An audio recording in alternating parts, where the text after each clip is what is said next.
Hi, it's Steve. Today we'd like to show you how to change the stabilizing springs on your top load washer. It's a really easy repair. Let me show you how we do it. Now, to change out these stabilizer springs, we're going to first of all need to pull the washer far enough forward that we can access the back panel. So the first thing we're going to need to do is to disconnect the power. So either pull the washer far enough to unplug it, or locate the electrical panel, turn off the appropriate breaker, or remove the appropriate fuse. Once we've done that, we can start the repair. Now that we have access to the back of the washer, there's a few screws that we need to remove. First will be this little access cover. There's a single screw on the left-hand side of that, and then it hinges to the right, and it's held in place with these two little tabs that fit into those slotted openings. We'll remove that and set it aside. And next we're going to remove the screws at the top of the hinge. These are a 1/4" hex head screw, but they are a machine thread as opposed to the one on that cover. So be sure to keep those separate.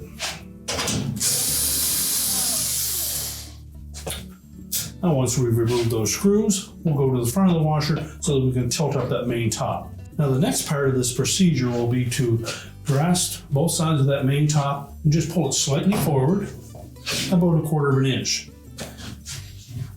We're going to lift up on it, and it should come up just a little bit. Then we'll push it back, and that will lift it completely. Now we'll need to have that main top and lid in an upright position for the rest of this repair. So either have somebody hold it in place, have it secure enough that you can lean it up against the wall. Now with the main top raised and secured, our next step will be to lift that suspension rod up out of the opening here so that we can remove that ball or socket from the top of it.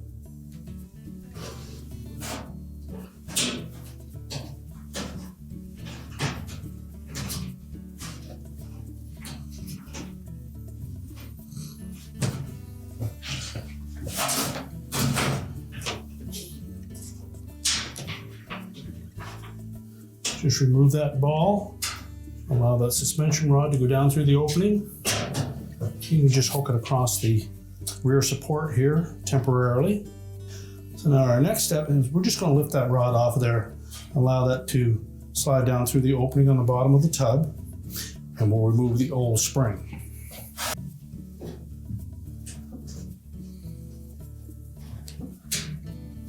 Now we also need to lift the tub cover off of the outer tub on this side. There are some tabs around the perimeter that we'll need to release.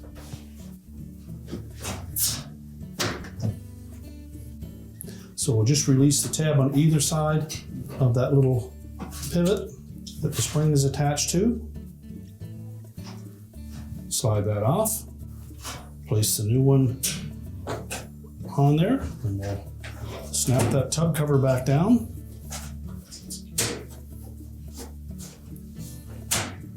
Make sure both of those tabs re-engage. And we'll just pull that spring enough to hook it over the suspension rod. And then we're going to feed that suspension rod back up through the opening and reconnect the little ball joint on the top. Now when installing that little ball or socket on the top of that suspension rod, you need to make sure that the bottom of it, with that little hook on it, wraps around the actual rod itself.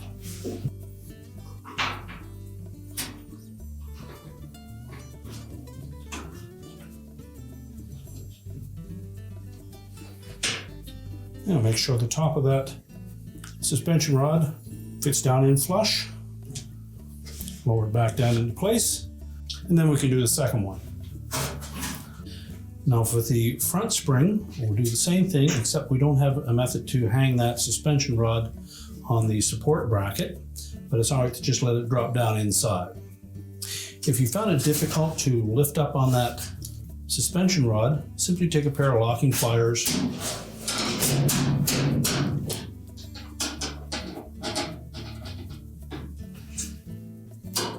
and lock that onto the rod anywhere where it's comfortable for you.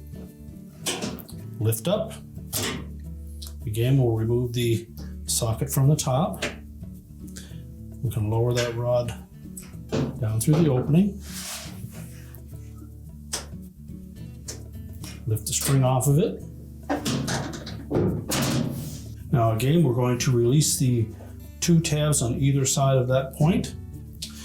And to aid in releasing those tabs, you can press down on the tub cover from the inside while pulling out where it's from the outside to release that.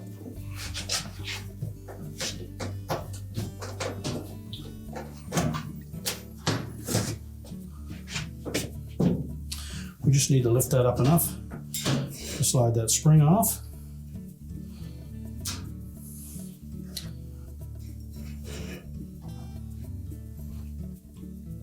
Position the new one in place. And remember to snap that tub cover back down. So we'll fit that spring over the suspension rod. Careful not to put any extra tension on that spring.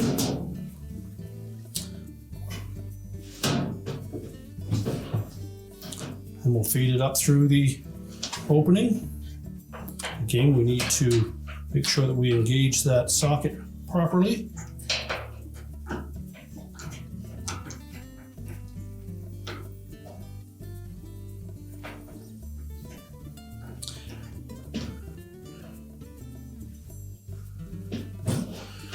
And make sure it sits down flush.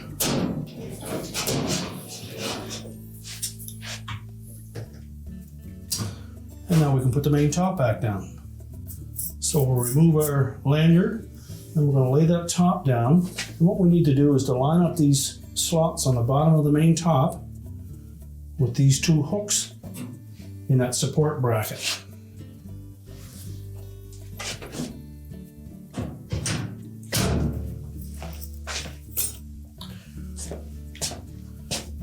So once that sits down over top of those, there'll be a little bit of a gap.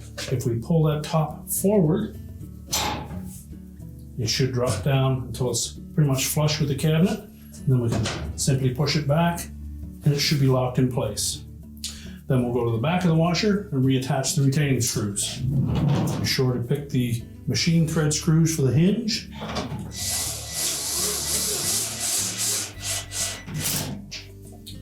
Tighten them securely.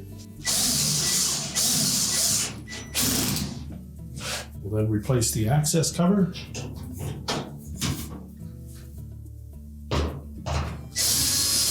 And the retaining screw. And now we're ready to push the washer back into place. Now with the washer pushed back into place, we're ready to reconnect the power, and your repair is complete.